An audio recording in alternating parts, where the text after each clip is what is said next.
Lorsqu'on a pris la décision de suivre Jésus, on a arrêté du même coup plusieurs mauvaises habitudes qui étaient même parfois destructives. Mais que faire si nos vieilles amitiés, par exemple, reviennent nous visiter? Comment faire pour ne pas retomber, pour garder le cap?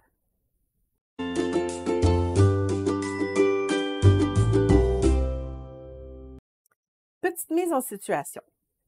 Avant de connaître Jésus, Carla était une habituée des clubs. Tous les samedis soirs, elle était sur une piste de danse. Elle buvait beaucoup d'alcool et elle cherchait plein de plaisirs momentanés. Cette vie de débauche l'a détruit petit à petit. Et en passant proche de mourir, elle a rencontré son sauveur. Du jour au lendemain, elle a changé son groupe d'amis, elle a changé sa garde-robe, elle a changé ses plans de samedi soir. Elle s'est fait baptiser et elle était maintenant impliquée passionnément dans le service à son église. Et là, un soir, dans une fête de famille, ses cousins décident de faire revivre leur jeunesse en faisant jouer les mêmes chansons qui faisaient danser Carla dans son ancienne vie. Là, ses épaules commencent à bouger. Ses pensées ramènent des bons souvenirs. Puis elle commence même à sourire en pensant à ça. Puis là, elle panique.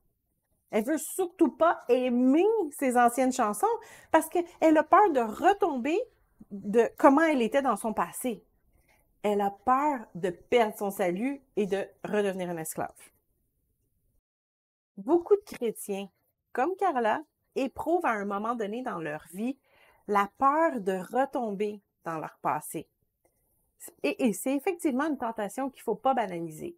Il va y avoir des moments, oui, il va y avoir des moments où nos vieux démons, ils vont vouloir revenir nous hanter. Lorsqu'un esprit impur est sorti d'un homme, il va dans des endroits arides pour chercher du repos et il n'en trouve pas. Alors il dit, je retournerai dans ma maison d'où je suis sorti. À son arrivée, il la trouve vide, balayée et bien rangée. Alors, il s'en va prendre avec lui 7 autres esprits plus mauvais que lui. Ils entrent dans la maison, s'y installent, et la dernière condition de cet homme est pire que la première. Il en ira de même pour cette génération mauvaise. Matthieu 12, 43 à 45. Pour éviter tout retour en arrière, certains chrétiens fuient toutes les références de leur passé. Ils vont s'empêcher de faire certaines sorties. Ils vont refuser de discuter avec leurs anciens amis. C'est vrai que oui, c'est un bon moyen de défense, mais on n'est pas obligé de tout faire ça. On peut vivre dans la victoire sans éliminer notre passé.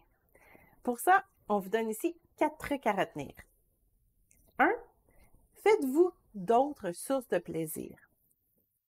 Si vous aviez beaucoup de plaisir à danser dans les clubs, par exemple, mais que vous ne faites rien d'autre d'amusant, c'est sûr que vous allez avoir le goût de retourner dans les clubs.